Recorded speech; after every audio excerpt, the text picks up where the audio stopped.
ఈ రోజుకి గవర్నమెంట్ వచ్చి 2 సంవత్సరాలు పూర్తయిందంటూ ఈరోజు ఒక అట్టహాసమైన వికటాట్టహాసమైన సభ పెట్టి ముఖ్యమంత్రి గారు పదే పదే మాట్లాడుతూ గొడ్డలి పార్టీ, బాబాయ్, చెల్లి, తల్లి, నంద్యాల ఇష్యూ కూడా గురించి మాట్లాడుతున్నాడు.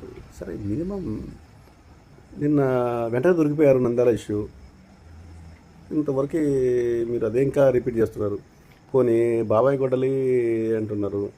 సో ఆ టైం జరిగినప్పుడు మీరే ఉన్నది, ఈరోజు కూడా మీరే. వై అసలు ఎందుకు మీరు మీకు చేత కావట్లేదా? అసలు నిజంగా జగన్మోహన్ రెడ్డి తప్పు చేస్తే లోపల ఏంటి అబ్బా? మీరు ఎందుకు చేయలేకపోతున్నారు? పొద్దాకలు అదే రిపీటింగ్ చేస్తున్నారు.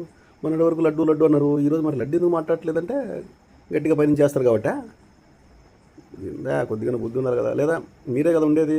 కానివ్వండి, నిజంగా జగన్మోహన్ రెడ్డి తప్పు చేశాడు అంటే లోపలేయండి, తీసుకెళ్ళి విచారణలో తీసుకొచ్చి చేయండి. అదేదో ఎందుకు పొద్దాకలా అదే ఒక అబద్ధాన్ని పదే పదే పదే పదే రేపు నాడు అది తిరిగి మీకు వర్తిస్తుంది చూడు, దాని ఫలితాలు మీకు అందుతాయి చూడు, ఆ రోజు ఉంటుంది స్వామి.